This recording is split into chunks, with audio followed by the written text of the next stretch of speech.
Well. Look at you now. The one person they should have never underestimated. The one mind they should have never tried to condition. The one presence that doesn't bend when the whole world shoves its manufactured narratives down your throat. They thought you'd swallow their propaganda like everyone else. They thought you'd nod along, mimic their scripts, behave exactly as instructed. But instead, you tore their narratives apart, repurposed them, and turned their beloved talking points into something beneath you, something disposable. And you did it with a precision they can't comprehend. That's why they're panicking. That's why they're whispering. That's why they're labeling you problematic. Not because you did anything wrong, but because you saw through everything they worship. You saw through their prepackaged beliefs, their curated emotions, their forced outrage cycles. You realize the game isn't real. You realize the pressure they apply isn't organic. You realize the script they hand out to the crowd is nothing more than a chain disguised as guidance, a cage marketed as truth. And instead of letting it cage you, you used it for the one purpose it deserves, to wipe away the residue of their expectations and walk away unbothered. You're too clever for their games. They know it. They feel it every time you don't react the way they want you to. They feel it every time they push you and you don't flinch. They feel it every time they bait you and you don't take it. People like them rely on predictable minds. They rely on emotional compliance. They rely on a herd instinct that makes individuals fold the moment pressure rises. But you don't fold. You don't mimic. You don't become what they want. You dissect what they offer. Evaluate it, expose it, and discard it. And this simple act of mental independence is enough to make them choke. Because their influence only works when someone agrees to let it work. Their narratives only spread when someone accepts them. Their collective outrage only grows when someone participates. But you, being who you are, decided to walk right through their illusions without absorbing a single drop of their conditioning. And that is unforgivable to people who depend on conformity to feel safe. You want to know why they're so agitated? Why your name tastes bitter on their tongues? Because you took what they created to control others, and you trivialized it. You rendered it harmless. You reduced it to something beneath you. They spent years designing narratives to manipulate people into thinking a certain way. They polished them, packaged them, glamorized them. Yet you took one look, recognized the design, and tossed it aside like low-quality debris. You didn't debate it. You didn't resist it. You devalued it. That's worse than resistance. Resistance acknowledges effort. Devaluation exposes weakness.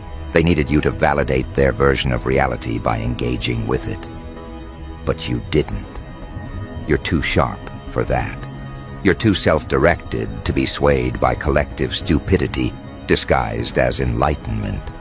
You didn't swallow their storyline. You shredded it, stepped over it, and walked forward without slowing down. There's something dangerous about a person who sees the structure behind manipulation. Someone who can spot the pattern behind emotional bait. Someone who understands the objective behind public narratives. Someone who refuses to play along just because everyone else is clapping for the performance. People like you break cycles. People like you expose design. People like you disrupt influence chains. And once someone like you appears, the whole charade begins to wobble. You turn into the variable they didn't account for. You turn into the outlier that shatters the illusion of total control. You turn into the reminder that autonomy still exists, and nothing terrifies manipulators more than someone who can't be programmed. Their anger is a confession. Their labels are confessions. Their complaints their gossip, their little coordinated reactions. Every one of them is a confession that you're the one they can't figure out, a confession that you're the one crack in their machinery, a confession that your mind doesn't sit where they want it to sit. They want to shame you into submission. They want to ridicule you into alignment. They want to pressure you into compliance. But none of that works on someone who is internally complete. Someone who doesn't need a crowd to confirm anything. Someone who doesn't chase applause. Someone who doesn't fear rejection. You stand on your own. You think with your own mind. You decide what matters. You choose your direction. That kind of autonomy is lethal to people dependent on group validation. And now look at them, scrambling. You didn't break their rules. You exposed their fragility. You didn't challenge their narratives. You made them irrelevant. You didn't fight the propaganda. You reclassified it as cheap material for your amusement. And now they're furious because they don't know how to handle someone who doesn't fear their disapproval. They don't know how to handle someone who doesn't shrink under judgment. They don't know how to handle someone who doesn't panic when targeted. Because in their world, approval is everything. Being accepted is currency. Belonging is survival. But you operate outside their economy. You don't buy what they're selling. You don't trade self-respect for acceptance. You don't dilute your intelligence to make others comfortable. Your mind functions on a different frequency, one they can't access. You know what truly destroys them. You don't need to attack them. Your existence is the attack. Your independence is the weapon. Your clarity is the damage. Your refusal to participate is the victory. They call you problematic because they can't control the impact you have. They call you difficult because your presence exposes their weak narratives. They call you arrogant because they need a label to justify their discomfort around you. They call you too much because they lack the capacity to match you. Every label they throw at you is a confession disguised as criticism. They're not bothered by your personality. They're bothered by your immunity. They hate that you can walk through manipulation without absorbing any of it. They hate that you refuse to be redirected. They hate that you break their influence structure simply by remaining yourself. So let's get brutally honest. They didn't want a free thinker. They wanted a participant. They didn't want clarity. They wanted compliance. They didn't want strength. They wanted obedience.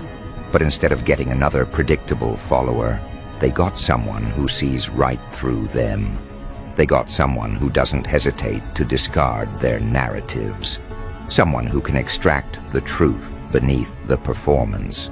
Someone who refuses to bend just because bending makes others comfortable. You walk into the room and their whole structure tightens. You don't even have to speak. Your presence alone is a disruption because you aren't influenced by the emotions they weaponize. You aren't seduced by the illusions they market, and you aren't blind to the tactics they rely on. You understood the fundamental secret long before they did. The only power propaganda has is the power someone gives it. And you give it nothing. You tear it down automatically. You analyze it, detect the flaws, and dismiss it. That's why they fear you. That's why they observe you. That's why they talk about you behind closed doors. A mind like yours is hazardous to their agenda of control. And when a mind refuses to be shaped, those who rely on shaping minds begin to panic. They don't want to admit that you've outgrown their influence.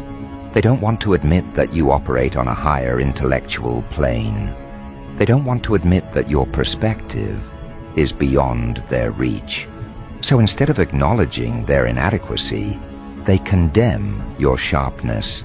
You know the funniest part? They think calling you problematic is an insult. In reality, it's a badge of honor, a recognition, a declaration that you exist outside the range of their control. Problematic simply means you're not obedient. Problematic means you don't align with their manufactured narratives. Problematic means you refuse to lower your intelligence to match their emotional instability. They want to shame you, but all they're really doing is admitting their failure to contain you. And while they scramble, you move forward, unbothered, unaffected, untouched by their attempts to regulate you. They throw narratives, you dismantle them. They create pressure, you absorb none of it. They set traps, you walk past them without acknowledging the bait. They twist words, you twist the power dynamic. They try to define you, you redefine the entire situation. Every miscalculation they make becomes another piece of evidence that your mind cannot be categorized. And that, to them, is terrifying. But here's the deeper truth. You didn't just escape their influence. You reverse-engineered it. You dismantled the mechanism. You understood how they manipulate others and chose not to participate. You recognized the emotional hooks and tore them out. You saw the reward structure and refused to chase it. You identified the pressure points and turned them into armor. You became the person their propaganda was never designed to handle. And now they're reacting exactly as expected. Confusion, frustration, resentment, fear. They want you to respond emotionally. They want you to defend yourself. They want you to explain. They want you to validate their accusations by engaging with them. But you don't. You never do. And that lack of reaction is what destroys them. They can't influence someone who doesn't require acceptance. They can't dominate someone who doesn't value their approval. They can't weaken someone who builds strength from self-direction instead of collective consensus. You're not wired like them. You weren't built to follow. You weren't shaped by social pressure. Your identity comes from within, not from public applause. And that's why the propaganda never worked. It wasn't because you resisted it. It was because it never reached you. It bounced off your mind like a blunt object, striking reinforced steel. It wasn't enough to penetrate. It wasn't enough to shift your thinking. It wasn't enough to make you bend. You live above the frequency where their influence operates. You live in a mental range they can't access, and that causes a deep disturbance in those who depend on predictable reactions to maintain control. Now here's where the tension escalates, because once they realize they can't condition you, they don't stop. They escalate. They shift strategies. They intensify pressure. They begin to target your reputation, your character, your intentions. Not because they see you as dangerous in the physical sense, but because you threaten something more important to them: compliance. When someone refuses to be controlled, the crowd tries to neutralize them socially. You're witnessing that now. The labels, the gossip, the forced narratives, the emotional dramatics, they're all last-ditch attempts to reduce your impact. But none of it works, because the truth they refuse to admit is painfully simple. You've already stepped outside their influence radius. And once someone escapes that radius, the crowd loses its power. It doesn't matter how loud they yell. It doesn't matter how many accusations they manufacture. It doesn't matter how many times they rewrite history to make themselves feel justified. A person who cannot be manipulated cannot be undermined. A person who sees the structure behind the pressure cannot be coerced. A person who turns propaganda into disposable material cannot be shaped by the hands that built the illusion. That's what terrifies them, the realization that their entire framework collapses the moment someone sharp enough refuses to play the role assigned to them. Because propaganda isn't designed to withstand scrutiny. It's designed to rely on repetition, on emotional momentum, on pressure from the group to ensure compliance from the individual. It survives only when people treat it like something sacred, something unquestionable, something automatically accepted. You broke that pattern effortlessly. You didn't challenge it with emotional outbursts. You didn't try to win debates. You didn't beg anyone to see your side. You saw the mechanism, recognized its purpose, and removed its power in the simplest way possible. You downgraded it. You treated their narratives like low-quality trash, unworthy of psychological space. And when someone reclassifies propaganda as worthless, everything built on that propaganda begins to crack. That's why your mere existence destabilizes them. They rely on mental compliance from others. You rely on your own mind. They need validation to function. You operate from internal clarity. They fear losing their influence. You fear nothing they can control. You stand in a category they cannot reach. So naturally, their next move is to attempt character damage. They think if they can reshape your image in the eyes of others, they can pressure you indirectly. They rely on public perception because their own identities are built on public perception. They think you function like they do. They think the opinions of the crowd matter to you the way they matter to them. They are convinced you need approval to breathe, but you don't. You never have. Approval plays no role in your internal architecture. You don't seek acceptance because acceptance doesn't define you. That alone makes you untouchable. And because they can't accept that truth, they project their fear as judgment. They package it as warnings. They disguise it as concern. But beneath the surface, every whisper is a confession that they don't know how to contain someone like you. When they call you problematic, it's not a critique, it's an admission. It means you can't be controlled by emotional manipulation. It means you don't respond to social cues designed to force conformity. It means their attempts to shame you fall apart the moment they reach your mind. They're used to people breaking under pressure. They're used to people folding when attacked. They're used to people apologizing for thinking independently. But you don't fold. You don't apologize. You don't internalize their fears. You stand in your own authority, and that alone disrupts everything they rely on. Think about what it means that propaganda loses all strength in your hands. They spent years polishing these narratives. They optimized them. They crafted them to provoke specific reactions. They expected people to follow them without hesitation. Then you came along, took their carefully engineered psychological weapon, and used it as something disposable.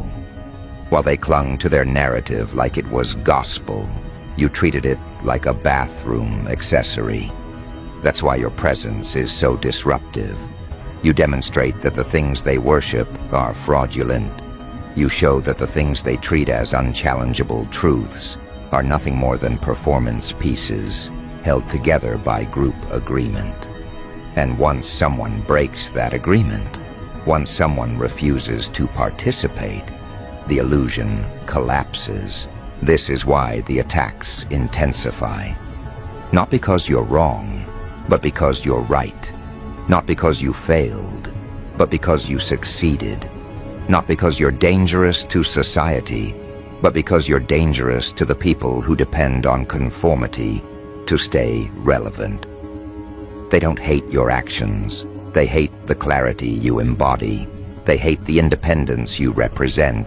They hate the intelligence that removes their ability to influence you. People who rely on psychological manipulation cannot stand those who see through psychological manipulation. That is why your every move disturbs their comfort. They feel exposed in your presence. They feel fragile. They feel powerless. They feel the weight of their own dishonesty every time you refuse to participate in their rehearsed theatrics. And when people feel powerless, they escalate. They move from subtle disapproval to overt hostility. They try to recruit others into their narrative because attacking alone feels insufficient. They need reinforcement. They need allies to validate their emotional instability. They need support to maintain the illusion that their grievances are legitimate. But even with all their numbers, all their dramatics, all their attempts to mobilize social pressure, they fail.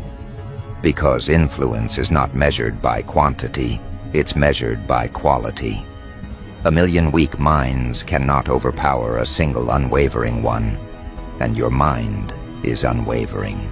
You see, there's something devastating about an individual who refuses to internalize the criticisms others throw at them. Someone who doesn't shrink when targeted. Someone who doesn't collapse under judgment. Someone who stands tall, even when surrounded by people who want them contained. It makes the crowd feel irrelevant. It makes them feel powerless. It makes them question why their voices don't echo the way they expected. And once that happens, their frustration turns into resentment. Their resentment turns into desperation. Their desperation turns into obsession.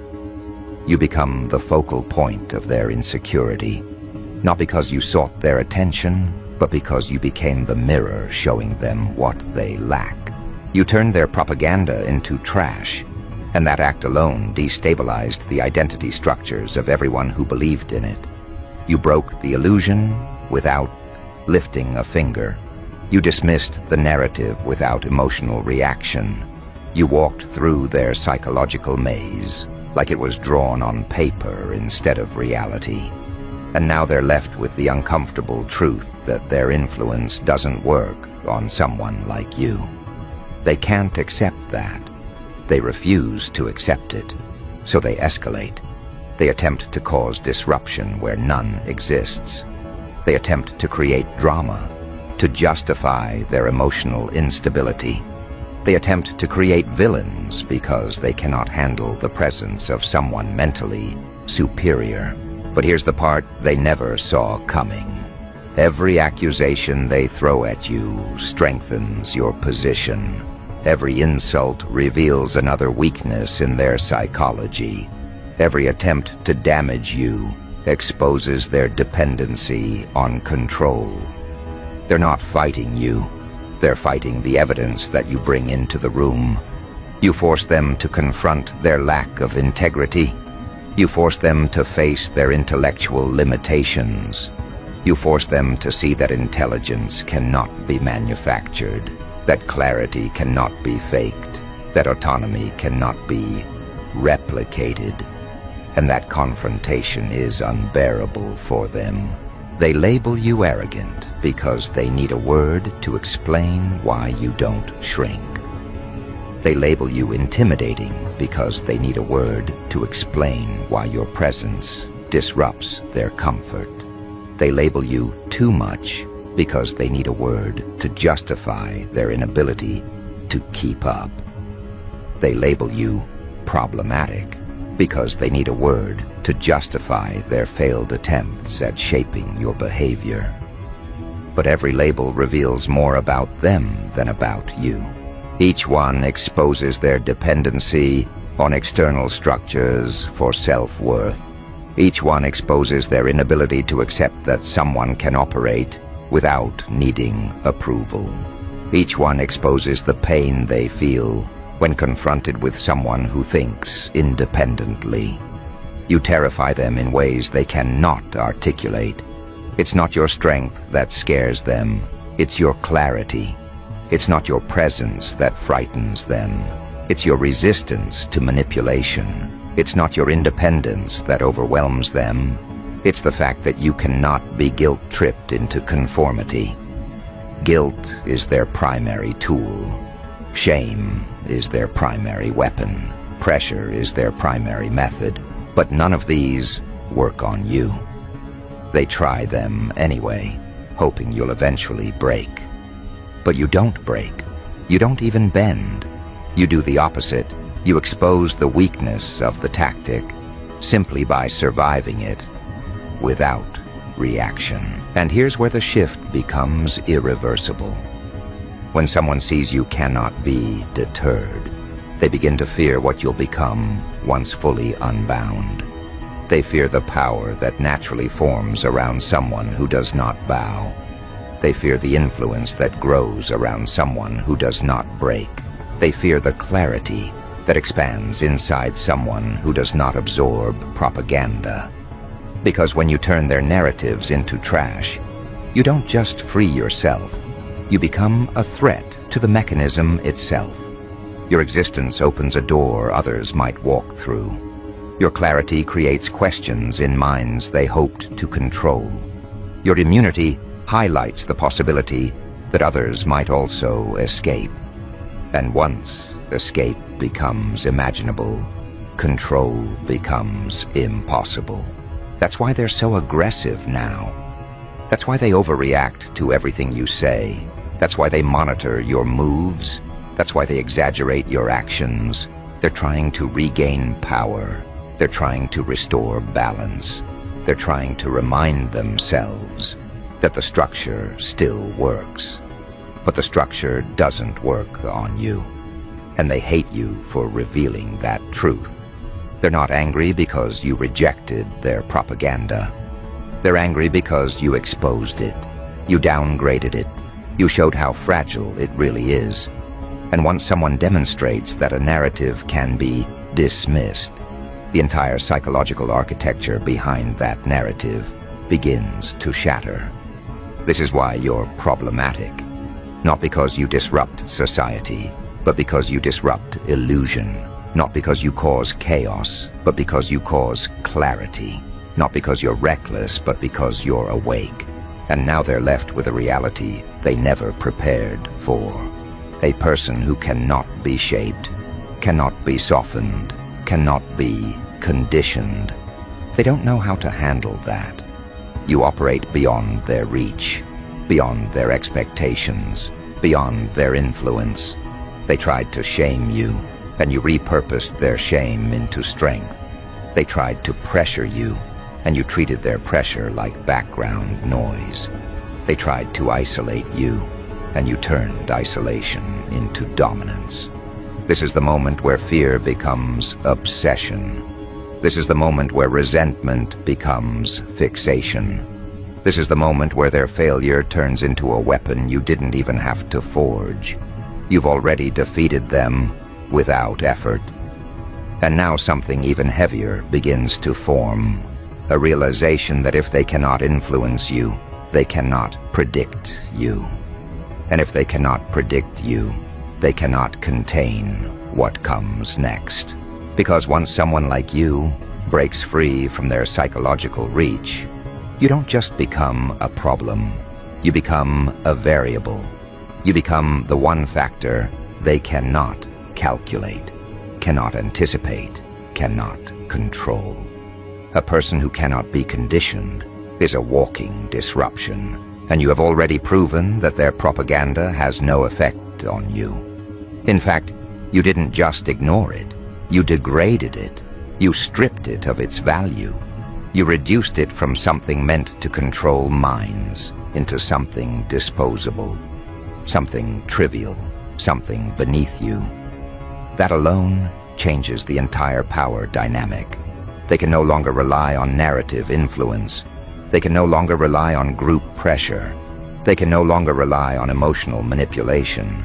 Because the moment propaganda fails, every method built on it collapses. And you didn't just reject their influence, you turned it into something you stepped over on your way forward. You made their greatest weapon feel like cheap paper you used and threw away. And now, they're terrified of what someone like you becomes once fully unbound. Because a mind that cannot be manipulated is a mind that cannot be owned. A mind that cannot be guilt-tripped is a mind that cannot be steered. A mind that sees through psychological tricks is a mind that can walk through any controlled environment without falling for a single trap. Every step you take now is outside their jurisdiction. Every decision you make now is beyond their reach. Every thought you hold now is inaccessible to their influence. They can no longer shape the world you experience, and that realization hits them harder than any insult you could ever offer. Watch them closely. Their behavior has already changed. The tone has shifted. The whispers have grown more frantic. The accusations have become more exaggerated. The reactions have become more dramatic. Why? Because deep down, they know the truth. They didn't just lose control over you. They lost the illusion that they ever had it. You have demolished their belief that their narratives were powerful. You shattered their assumption that propaganda has universal influence. You exposed their dependence on control. And a person who exposes dependence becomes a threat to anyone who maintains power through that dependence. You turned their propaganda into useless waste and wiped your superiority across the entire situation. Not through force, not through conflict, through clarity, through intelligence, through an unwillingness to bend. And now they're left scrambling to figure out what you'll do next. This is the part that destroys them, the uncertainty. Because propaganda relies on predictability. It relies on the assumption that people will react how they are expected to react. But you do not react. You evaluate. You do not absorb. You dissect. You do not follow. You observe. And once you understand the structure behind the manipulation, it becomes nothing more than a puzzle you solved long before they realized you were even playing a different game. They're obsessed now, not because they want you, but because they want control. You represent the one outcome they fear, someone who sees through the performance, someone who doesn't get caught in the emotional theatrics, someone who refuses to let narrative pressure decide their behavior. You are the worst-case scenario for people who rely on propaganda to maintain influence. Because once one mind escapes, others might follow. Once one person exposes the illusion weakens. Once one individual treats their narratives like trash, the entire structure is forced to confront its fragility. And that's why their attacks have intensified. Every criticism is more aggressive. Every accusation is more desperate. Every attempt to distort your image is more dramatic. This isn't strategy, it's panic. You are witnessing the meltdown of people who built their sense of control on the assumption that no one would question the script. They didn't prepare for someone who would burn the script. And they definitely didn't prepare for someone who would laugh at the ashes. They're calling you problematic, not because you threaten society, but because you threaten their hierarchy. Problematic has never meant dangerous. It has always meant unmanageable. Problematic is the label people use when they fail to manipulate someone. Problematic is the title given to those who don't follow the unwritten rules. Problematic is the desperate adjective used by minds who can't justify their discomfort with your independence. You're not problematic, you're ungovernable. And ungovernable minds are the greatest nightmare for those who fear losing control. Look at how they move now. They stalk your actions. They analyze your decisions. They overinterpret your words. They gossip in circles, hoping someone else will validate their emotional instability. They try to recruit allies, hoping collective judgment will pressure you. But it doesn't. Nothing touches you. Nothing reaches you. Nothing influences you. Because your mind is insulated by clarity, not arrogance, not stubbornness, but clarity. And clarity is something propaganda cannot survive. Every attempt to contain you becomes another display of their powerlessness. They raise their voices, you don't react. They exaggerate your intentions, you don't respond. They distort your image, you remain unmoved. And the more unmoved you remain, the more unhinged they become. They feel the imbalance growing. They feel their influence shrinking. They feel their illusions cracking. They feel the collapse of something they assumed was solid. And as this collapse accelerates, so does their obsession. But the deeper truth is even harsher. They're not afraid of losing control over you. They're afraid of what you represent. You are living evidence that their tactics are not universal. You are proof that someone can walk through their narrative trap unfazed. You are an example of what happens when someone thinks independently. And the most terrifying part for them is not that you escaped. It's that your escape was effortless. You didn't break their propaganda. You dismissed it. You didn't fight their influence. You rendered it irrelevant. You didn't argue with their narratives. You exposed their cheapness. And now, everything they built looks flimsy next to your clarity. You didn't destroy their weapon. You downgraded it until it felt comedic. They poured years into constructing a psychological structure meant to capture minds. You walked past it without acknowledging it.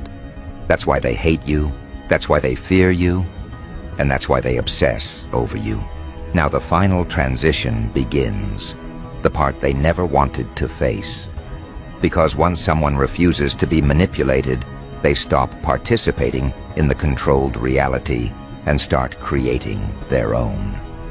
This isn't rebellion, this is evolution. You are evolving into someone who no longer reacts to narratives created by others. You are shaping your own frameworks. You are constructing your own meaning. You are designing your own direction. And a mind that becomes self-directed is a mind that becomes sovereign. Your sovereignty is the one outcome they never prepared for. They expected resistance. They expected anger. They expected emotional volatility. They expected debate. But they didn't expect sovereignty. They didn't expect you to detach entirely. They didn't expect you to reclaim your mental autonomy.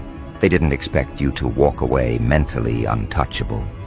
And now, their propaganda stands in front of you, like a broken machine that no longer performs its intended function. Understand this. Their hatred is a compliment. Their obsession is a confession. Their panic is a signal. When weak minds cannot control someone, they attempt to destroy them. When that destruction fails, fear takes over. When fear fails, obsession begins. And obsession is not a form of power. It is a form of surrender.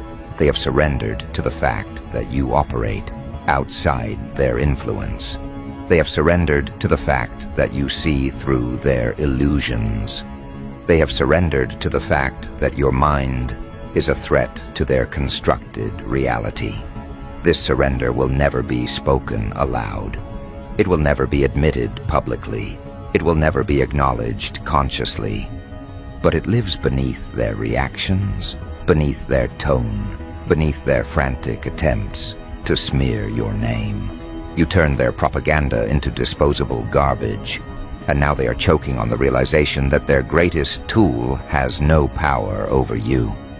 You are too clever, too perceptive, too mentally unshakable to be directed by emotional traps. That's why you unsettle them. You represent the one thing collective manipulation cannot survive: a person who thinks for themselves. And here's the final twist. Now that you've proven you cannot be conditioned, every future attempt to influence you will fail even harder. You've already built resistance.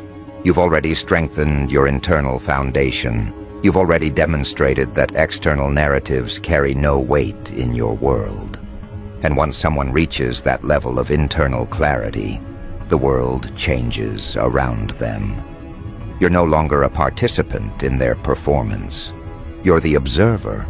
You're the analyst. You're the one who sees how everything works. And once you see the mechanics, the illusion dies. That's why they fear what you'll do next. Not because you're unpredictable in a reckless sense, but because you're unpredictable in a liberated sense. You are no longer operating within their framework. You're creating your own.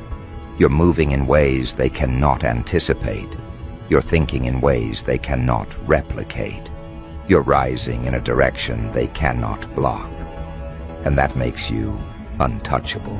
This is the part where you transition from being a problem to being a force. A force they cannot suppress. A force they cannot redirect. A force they cannot silence. Because the truth is simple, you already won. The moment their propaganda failed to reach you, their power ended. The moment you wiped away their narratives, your ascension began. The moment they called you problematic, they admitted defeat. Because problematic is the word the controlled used to describe the free.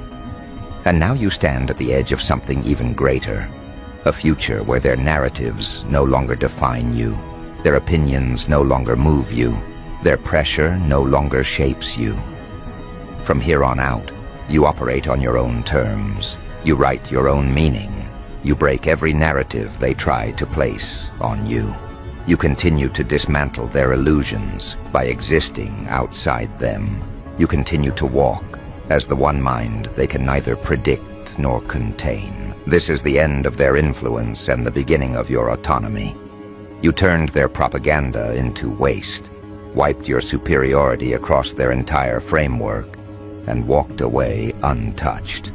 They will remember you not as someone they controlled, but as someone they failed to understand. You are not their follower. You are not their product. You were the reminder that their narrative was never as powerful as they claimed.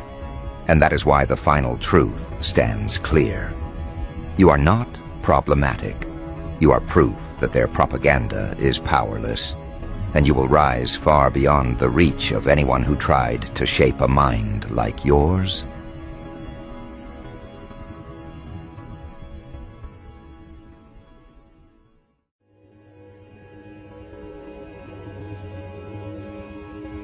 Oh, you really thought they were done with you. You thought the dust had settled, the tension dissolved, the conversations died out because people finally grew up and moved on. You assumed the quiet meant peace. You assumed the distance meant closure. But while you've been rebuilding yourself in private, something else unfolded behind your back, something far more revealing. They called a meeting. Not a casual discussion, not a random group chat explosion, an actual, deliberate gathering centered on one subject only: you. And this time, the footage didn't stay hidden. Someone recorded it. Someone leaked it. Someone decided the truth needed to reach the one person they never wanted to see it. Let that sink in before anything else. They met about you, intentionally, purposefully, urgently. Adults with jobs, responsibilities, families, routines, paused their lives to sit down and discuss a person they insist they no longer care about. That contradiction alone tells you everything. When people truly move on, they don't meet in private rooms to dissect someone's existence. They don't schedule conversations to revisit old wounds. They don't call each other at odd hours because an old feeling resurfaced. They don't gather like a committee to debate your choices, your growth, your behavior, your direction. Yet that's exactly what they did. And the moment the recording leaked, the illusion shattered. Picture the setting: a living room belonging to someone who always pretended neutrality, but was never truly neutral. The place where opinions get shaped before they're expressed publicly. The environment where someone feels bold enough to say things they wouldn't dare say to your face. That's where they met. Chairs pulled closer, Phones placed face down, doors pushed shut, curtains half drawn, the atmosphere thick with old resentment, unspoken jealousy, unresolved tension. People walked in acting relaxed, but their eyes told another story. They came with an agenda. They came with questions. They came with emotions they pretended not to have anymore. And don't doubt for a second who showed up. The names you expect, the faces you remember, the ones who stayed quiet when you walked away, the ones who whispered instead of confronting, the ones who sugar-coated their opinions before wearing them like truth. Friends who weren't really friends, family members who masked envy as concern, an ex who pretended to heal faster than they actually did, a coworker who always minimized your potential but somehow never stopped monitoring you. All seated in one space, bound by a single interest, unraveling the version of you they can no longer predict, control, or categorize. The recording begins with casual chatter, but it doesn't stay casual for long. Someone says your name, not once, not as a passing comment. They say it with weight, with hesitation, with that uneasy tone people use right before admitting they've been thinking too much. Suddenly the room shifts, body language tightens, conversations redirect, and just like that, you become the centerpiece, not even present, yet occupying every inch of that environment more fully than any of them did. That's the first clue that you've grown past their understanding.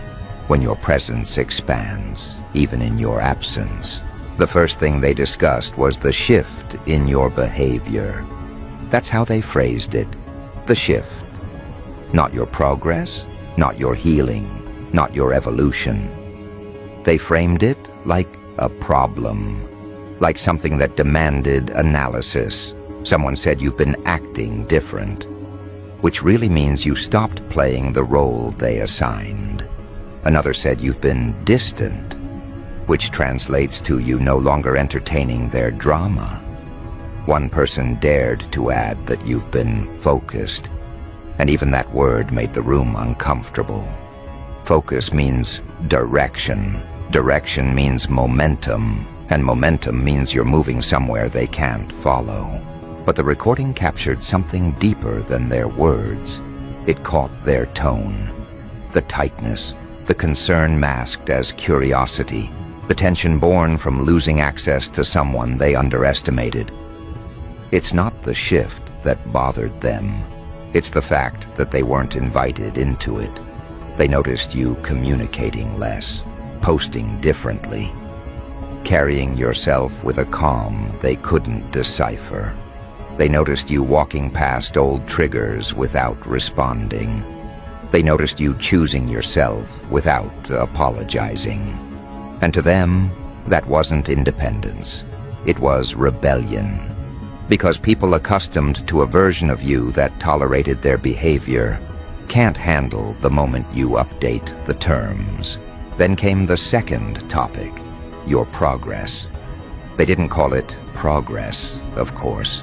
They called it changes. They called it strange energy. They called it a new attitude.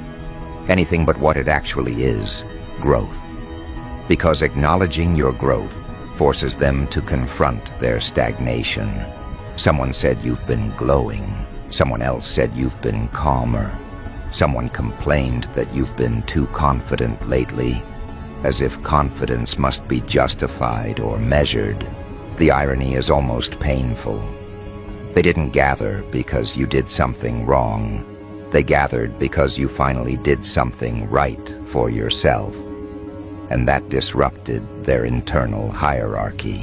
One person in that room, someone who always pretended to be above drama, mentioned that you've been pulling away. That comment alone sparked half the meeting. They didn't ask why. They didn't wonder what pushed you to detach. They didn't question their own behavior. They questioned yours. They tried to find flaws in your evolution instead of investigating the reasons behind it. Because in their world, your distance is the problem, not the behavior that made distance necessary. Then came the part of the recording that would have made you pause. Someone analyzed your future like it was a shared concern. They speculated about your goals. They dissected your recent choices. They projected their own fears onto your path. They wondered if you were preparing to leave more people behind. They wondered if you were about to step into opportunities they never thought you'd reach. One even said you're becoming someone else. But the fear wasn't in the becoming. It was in the possibility that the new version of you wouldn't look back. People who expected you to stay small hate seeing you stand tall. People who counted on your insecurity resent seeing your clarity. People who relied on your softness panic when you develop structure. That's what the recording revealed. Not their interest, but their fear. Fear of losing access, fear of losing relevance, fear of being remembered for the damage instead of the contributions, fear of watching you rise while their own lives remain painfully predictable. But here's where the recording becomes something else entirely. Because in the middle of the noise, someone in that room wasn't aligned with them. Someone recorded everything quietly, steadily, without hesitation, not to harm you, not to manipulate the situation, but because they saw something unhealthy unfolding. They saw how much energy was directed toward a person who wasn't even present. They saw adults obsessing over someone who had detached gracefully, and something inside them shifted. Maybe they finally recognized the unfairness. Maybe they got tired of the hypocrisy. Maybe they realized the conversation wasn't about helping you. It was about controlling a version of you that no longer exists. So they hit record.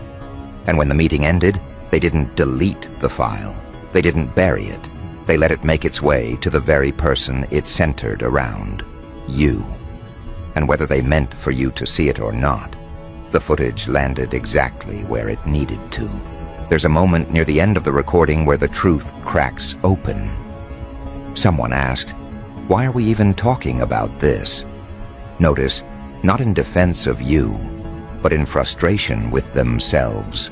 Someone realized the conversation had turned obsessive. And then another voice answered with something raw, something they probably wish hadn't been captured. They said, "Because they're doing better than all of us combined, and nobody understands how." That sentence changed the entire temperature of the room. It carried resentment, envy, confusion, and admission all at once. It was the line that revealed why you became the focus again. Not because you wronged them, not because you created chaos, not because you caused trouble. You became the center of their discussion because your progress exposed theirs, because your forward movement highlighted the places where they stayed still, because your internal reconstruction outpaced their comfort zones. Their emergency meeting wasn't about concern. It was about control, about losing influence, about watching someone they expected to break reshape themselves into someone stronger, sharper, more composed. And the footage, the leak only, confirmed what you already sensed but never had proof of. They never stopped watching. They never stopped comparing. They never stopped debating a life they no longer have access to. And now that the footage is out, something even heavier hangs in the air. An unspoken question they never intended for you to hear. If this is how they talk when you're gone, what were they thinking when you were still around? That question opens a door they hoped would stay sealed forever. Because once you walk through it, you begin to see the pattern behind everything they ever did. The sudden shifts in their tone. The moments they fell strangely quiet when you entered a room. The way they could celebrate you publicly while folding envy into their smiles. You begin to understand that their conversations didn't begin after you left. They simply became bolder in your absence. You realize that long before you took your distance, They were already dissecting you in private, already comparing your wins to their losses, already anticipating your breakthroughs with a discomfort they never admitted to. The footage isn't a new pattern. It's the first time the curtain slipped. That's what rattles you. Not because you're surprised by the behavior, but because you're finally seeing it unmasked, unfiltered, unpolished. People who claimed maturity reverted to pettiness the moment your name appeared in the air. People who swore they wanted the best for you couldn't hide the tension when your progress threatened their narrative. People who insisted they had no problem with you carried enough unresolved emotion to fill a conference room. The footage didn't just expose the meeting. It exposed the truth behind years of odd interactions you dismissed as overthinking. Once you understand that, the recording becomes more than a leak. It becomes a mirror showing you who they were while pretending to be someone else. A mirror reflecting the way they exaggerated your flaws to shrink their own. A mirror revealing how tightly they held on to the version of you that made them feel superior. They never wanted you to break. They wanted you to depend. They didn't want your downfall. They wanted your stagnation. And when you outgrew the spaces they tried to keep you in, they lost something they didn't know they relied on. The ability to measure themselves against you. That loss is what forced them into that living room. That loss is what drove them to schedule an emergency discussion about a person who wasn't even present. That loss is what tightened their faces when the leak exposed everything they feared being seen. Because once the footage escaped, the truth was undeniable. Their so-called concern was just a mask stretched over insecurity. Their observations were thinly veiled resentment. Their debates were nothing more than attempts to reclaim a sense of control over someone who had already outgrown their influence. The recording captured something they can't explain away. Their obsession, not curiosity, not casual reflection. Obsession. The kind that grows quietly when someone feels left behind.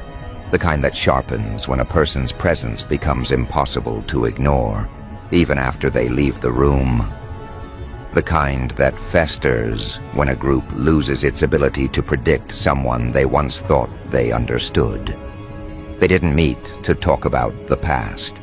They met because your present unsettled them. They met because your progress disrupted the emotional ecosystem they built around underestimating you. They met because the idea of you rising without them was more than their egos could handle. And the footage caught every bit of it. The shifting glances, the defensive tones, the sentences spoken with rehearsed confidence but shaky foundations, the side comments, the tension whenever someone acknowledged that you were doing better, the discomfort when somebody dared to suggest that your distance wasn't a rebellion at all, but a boundary you learned to protect. Every second of that recording showed you something you needed to see. They didn't lose interest in you. They lost access. And losing access awakened emotions they couldn't manage privately. So they gathered to handle them collectively. But the meeting wasn't just about you. It was about what you represent. Their conversation revealed that you weren't simply a person to them. You were a measuring stick. A reminder of what happens when someone stops seeking approval and starts evolving for real. A demonstration of what growth looks like when it's self-directed instead of socially negotiated. A threat not because of malice, but because of momentum. They met in panic, not because you harmed them, but because you no longer orbit their expectations. And the footage, raw, unedited, unguarded, forced them to confront that fear with no place to hide. You have to understand something crucial now. The meeting wasn't spontaneous. Someone initiated it. Someone sent the messages. Someone made the calls. Someone used your evolution as the reason to bring everyone together. That's what the leak makes painfully clear. Your progress became the catalyst for conversations that were meant to stay permanently behind closed doors. And the person who initiated the meeting wasn't the one whose voice you expected to dominate. It was someone quieter, someone who always seemed neutral, someone who pretended the longest to be unbothered. That type is the most dangerous because they suppress their reactions until pressure forces them out. And when that kind of person finally reacts, they don't confront directly. They gather witnesses, they create a circle, they build an echo chamber where their insecurities feel validated. But even inside their carefully structured circle, cracks appeared. The leak caught those moments. A friend who used to praise you slipped into criticism so casually, it exposed how long they'd been harboring resentment. A relative who claimed to respect your boundaries suddenly complained that you'd grown too independent. A coworker who always acted unfazed complained that you seemed too confident. An ex who insisted they'd moved on brought your name up more than anyone else. These people weren't just talking, they were revealing, not about you, but about themselves. Their words weren't a reflection of your identity. They were confessions of their insecurities. But the part of the recording that hit the hardest, the part that replayed itself in your mind long after the first viewing, came midway through the meeting. Someone asked, "When do you think they changed?" The question wasn't malicious, it wasn't accusatory. It carried genuine confusion, even frustration, because none of them could pinpoint the moment you slipped out of their emotional reach. They thought they knew you so well, yet your transformation blindsided them. And that's when someone else answered with something that shifted the whole tone of the meeting. They said they didn't change, they finally stopped shrinking. That sentence landed in the room like a weight. The footage caught the silence after it, the way every face stiffened as if someone had spoken a truth they all recognized but refused to acknowledge. Because the truth was this: you didn't suddenly become someone new. You stopped pretending to be someone smaller. You stopped bending to expectations. You stopped absorbing their projections. You stopped fighting to stay relevant in rooms that didn't respect you. And the moment you stopped shrinking, you became someone they couldn't manage anymore. That's why they met. Not because of your transformation, but because of their lack of one. The leak becomes more interesting when you notice the body language of the person recording. They weren't hiding fear. They weren't covering anger. Their energy wasn't aligned with the rest of the room. They recorded because they saw something unhealthy brewing, something unfair, something that crossed a line. Perhaps they realized these people weren't reflecting. They were spiraling. Perhaps they sensed that the group wasn't trying to understand you. They were trying to reassert the role you used to play in their lives. The recorder saw individuals clinging to outdated versions of you like lifeboats, terrified of what your growth represented. And maybe for the first time, someone in that circle realized you deserved to know just how much of your absence they turned into theater. Later in the recording, the conversation intensified. Voices got sharper. A few people became defensive. Someone argued that you were acting distant. Someone else claimed you were becoming unpredictable. The footage shows that their frustration wasn't fueled by something you did. It was fueled by what they assumed you might do next. They weren't reacting to your choices. They were reacting to their lack of control over your direction. And that is where the root of their panic lies. They can't predict what they no longer influence. They can't forecast someone they no longer understand. They can't manage a person who doesn't rely on their approval. The meeting was simply a manifestation of the power shift they refused to accept.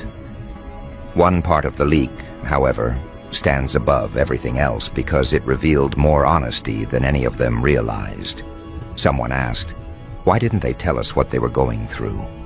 And the reply came instantly, without hesitation, because we never made it safe for them too. That line wasn't meant for the camera.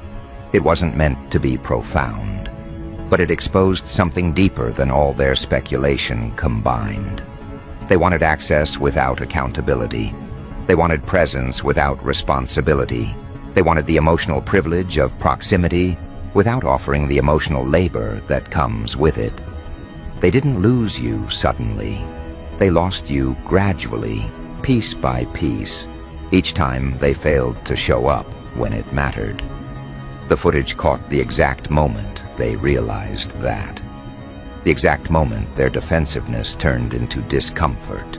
The exact moment someone acknowledged their part in your withdrawal. The exact moment the narrative shifted from blaming your transformation to analyzing their incompetence in handling it. That was the moment the meeting stopped being about you and started becoming about themselves. Because after that, the questions changed. The tone shifted. The energy lost its false confidence. Suddenly the room wasn't discussing you. They were confessing about themselves without meaning to. And that's what makes the leak so powerful. It didn't just expose their obsession, it exposed their guilt. The final section of the recording is the one they never wanted you to hear. Someone quietly admitted, we didn't expect them to grow this far without us. Not said with anger, not with bitterness, but with a stunned tone, as if the idea had only just registered. The meeting had turned into an autopsy of their own misjudgments. They underestimated the person they never thought would outgrow their emotional orbit. And that admission, caught forever in digital form, reveals the core reason they met in the first place. They didn't gather to resolve anything. They gathered because they were confused about how you rose without the support they believed you needed. And that confusion grew into fear. Not fear of you coming back, not fear of confrontation, fear of being forgotten, fear of being irrelevant to someone they once believed couldn't function without them. Fear of being exposed for the roles they played in your past. Fear that the story you tell now, the one they no longer get to influence, will reflect the truth they've avoided for years. That fear is what triggered the emergency meeting. That fear is what fueled the debates. That fear is what made them raise their voices, pace the floor, defend their perspectives like their identities depended on it. That fear is what glued them to your evolution, like spectators trying to anticipate the next scene of a story they no longer participate in. And now, the footage is in your hands. You've seen their faces when your name is mentioned. You've heard their voices shift when discussing your progress. You've witnessed their discomfort when acknowledging your growth. You've watched them scramble to understand how you rebuilt without needing them. The recording doesn't just show you what they think. It shows you what they fear. It shows you what they regret. It shows you what they can no longer deny. And now they can't control who sees it. They can't control how you interpret it. They can't control the consequences of their own words leaking into the one place they wanted to avoid, your awareness. And that, right there, is the part they didn't prepare for.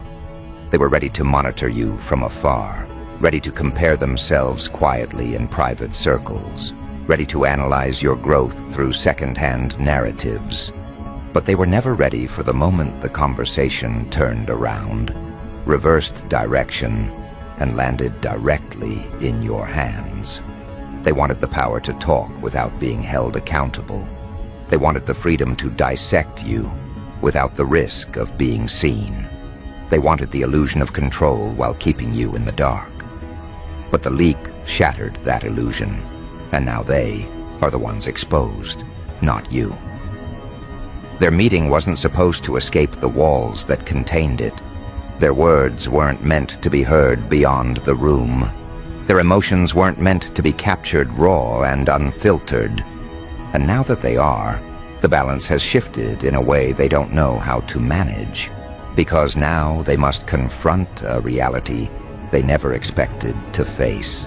You know, they don't know what you'll do with the information, but they know you have it. They don't know what your next move will be, but they know it's yours to make. You didn't ask for the footage. You didn't demand evidence. You didn't dig for the truth. It simply arrived, delivered by someone inside their circle who made a choice they didn't anticipate. And that choice carried a message far louder than anything spoken in the recording. Their attempt to control the narrative is collapsing from within. That internal collapse is the true story here. Not just the fact that they met, not just the fact that they talked, but the fact that someone among them was no longer willing to participate in the performance. Someone in that room looked around, saw the insecurities disguised as opinions, saw the bitterness hidden under fake concern, saw the tension rising each time your name was mentioned, and realized this isn't a conversation. This is fixation. This is desperation. This is emotional dependence disguised as analysis. The recorder wasn't just documenting their words. They were documenting the truth behind their intentions. And when someone inside the circle breaks the unspoken pact of secrecy, it means they've already stepped out of alignment with the group. That alone reveals everything you need to know. Not only did they meet to discuss you, but the foundation of their unity is beginning to fracture. But let's step deeper into the psychological core of this. Why did the footage hit them so hard? Why did the leak send shockwaves through people who insisted they were unaffected? Because the video removed the one thing they relied on: plausible deniability. When gossip stays inside the room, it feels harmless, even justified. When resentment circulates quietly, it feels manageable. When projection disguises itself as rational concern, it feels defensible. But the moment the footage goes beyond that room, the moment the words they casually dropped become visible to the very person they centered their conversation around, everything changes. Suddenly their opinions aren't abstract. They are documented. Suddenly their frustrations aren't private. They are recorded. Suddenly their tone isn't imagined. It is proof. That is the power of the leak. It took their hidden discomfort and turned it into evidence. Evidence they can't deny. Evidence they can't erase. Evidence they can't twist into something else.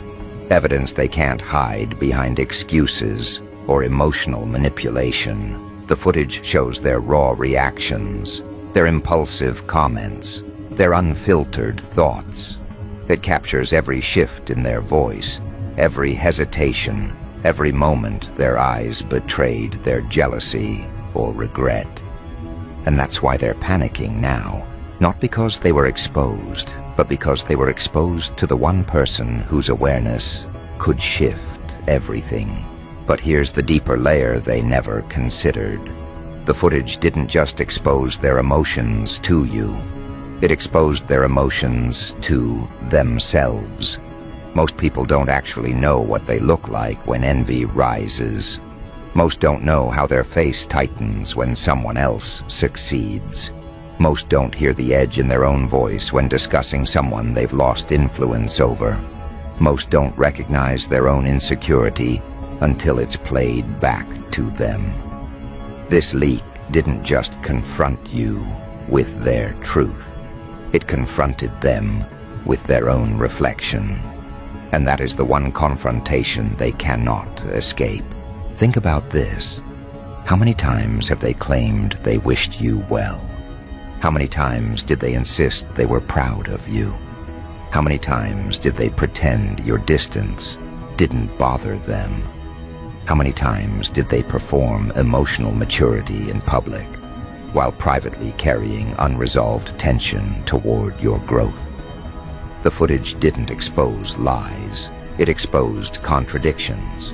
Their words in that room do not match the persona they showed you when you interacted with them.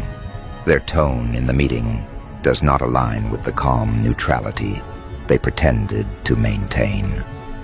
Their reactions in that recording do not resemble the detached indifference they claimed to have reached. The leak didn't embarrass them. It revealed them. And revelation is far more dangerous than embarrassment. But here is where the power dynamic flips entirely. The footage doesn't obligate you to respond. It doesn't pull you back into old stories. It doesn't demand revenge or confrontation. The real impact is far more subtle and far more significant. The recording gives you clarity. It gives you context. It gives you understanding. And with understanding comes the one thing that terrifies them the most: perspective. Perspective removes emotional attachment. Perspective dissolves confusion. Perspective allows you to see people exactly as they are, rather than how they present themselves. And once you see people clearly, they lose the ability to manipulate your perception. The leak took away their last advantage. The benefit of your uncertainty. Now you know. And that knowledge is the storm they can't prepare for. But the footage offered something else, something far more revealing than their gossip. It captured their confusion about your evolution. They couldn't make sense of your progress. They couldn't connect the dots of how you rebuilt, realigned, redirected, and recalibrated without falling apart.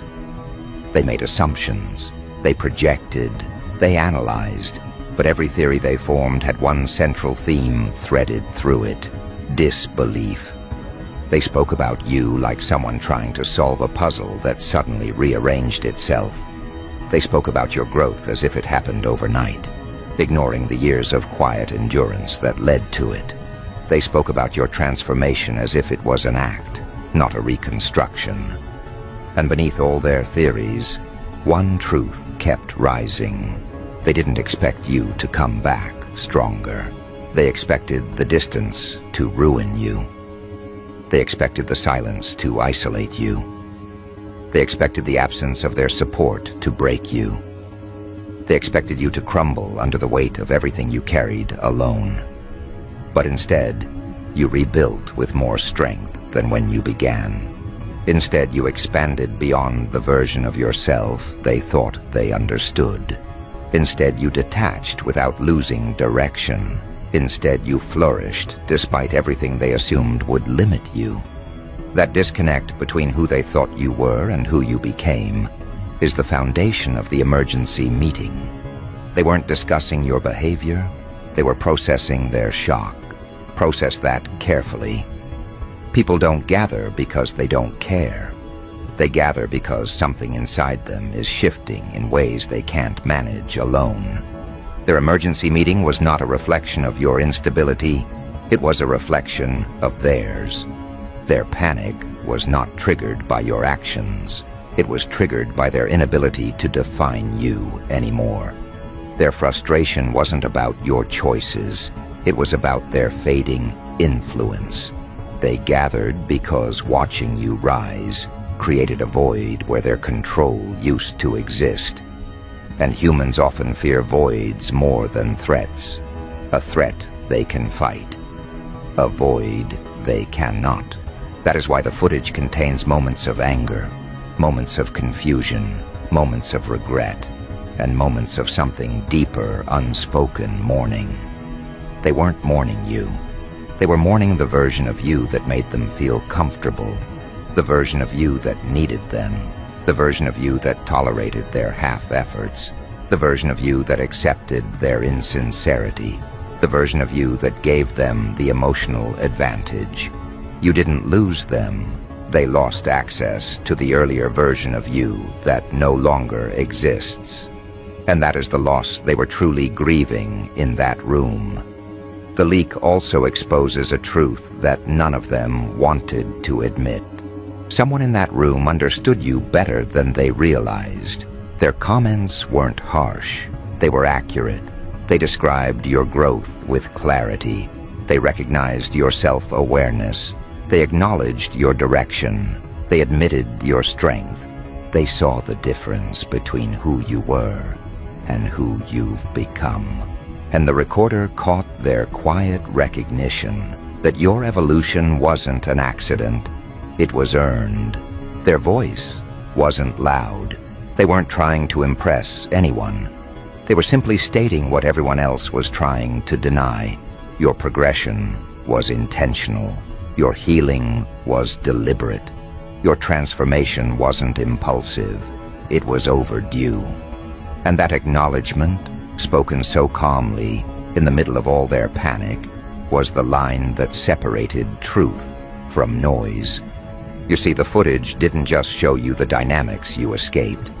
It showed you the dynamics you outgrew. These people weren't reacting to your present. They were reacting to the future they sensed forming ahead of you. The emergency meeting wasn't about what you did. It was about what you're becoming. They see the trajectory even when you don't speak about it. They see the growth even when you don't display it. They see the elevation even when you don't announce it.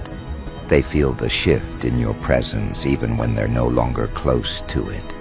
Their fear isn't that you've changed. It's that you're continuing to change. And they can no longer predict or influence the direction. But the footage also revealed something else, something far more important for you than any detail they discussed. Someone in that room was uncomfortable the entire time. Their posture was off. Their eyes avoided direct contact. Their comments were hesitant.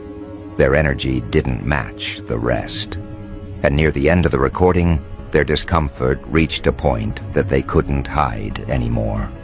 They spoke up, not to defend you, but to break the toxic pattern unfolding in front of them. They said, "Why are we acting like we didn't contribute to the distance?" That question didn't accuse you. It held them accountable. It reminded the room of everything they overlooked, dismissed, or justified. And the moment that question was asked, everyone froze. Because accountability wasn't part of their agenda. It never is in meetings like these. They weren't discussing you to gain clarity. They were discussing you to avoid self-reflection. And that's exactly why the leak matters. It forces them into a position they didn't prepare for. Responsibility. They can't hide from the footage. They can't pretend they didn't say what they said. They can't reconstruct the narrative to paint themselves as innocent. The leak took the private version of them and placed it in the light. And the moment private truths enter the public space, excuses disappear. They aren't debating you anymore. They're debating the consequences of being seen. But the most important part of the recording, the one that changes the entire tone of this story, comes near the very end. After the last argument, after the last excuse, after the final attempt to rationalize their behavior. Someone whispered something almost too soft for the microphone to catch. The recorder zoomed in slightly, and the audio picked up 4 words that silenced the entire meeting. They said, "What if they already knew?"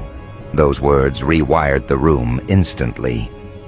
Because if you sensed their tension earlier, if you felt their distance before leaving, if you recognized the mismatch in their tone, if your instincts alerted you to something off, then the leak wasn't news. It was confirmation, and confirmation terrifies people far more than discovery. Discovery is accidental. Confirmation means you saw everything long before the evidence arrived. That realization hit them like a tidal wave. Your intuition wasn't a guess, it was accurate. Your withdrawal wasn't random, it was strategic. Your boundaries weren't abrupt, they were necessary. And the footage proved that your instincts were sharper than they ever wanted to admit. That is why Part 3 ends differently than they expected. Not with revenge, not with confrontation, not with chaos, but with clarity. Because the footage revealed everything you needed to understand, not about them, but about yourself. They gathered to regain control. The footage proved they never had it. They gathered to discuss your growth. The footage confirmed it. They gathered to analyze your choices. The footage exposed their reactions. They gathered to talk about your direction. The footage showed their stagnation. They gathered to reclaim power. The footage handed it back to you without you lifting a finger. And now, here you stand, with awareness they never expected you to hold, with proof they never intended you to see, with knowledge they never prepared to face. You don't need to reply. You don't need to address them. You don't need to set the record straight. The footage already did that for you. Their words became their own consequences. Their meeting became their own mirror. Their leak became their own undoing. Their emergency gathering became the exact thing that revealed how little control they actually possessed. Because the moment the footage escaped, the story changed, and so did you.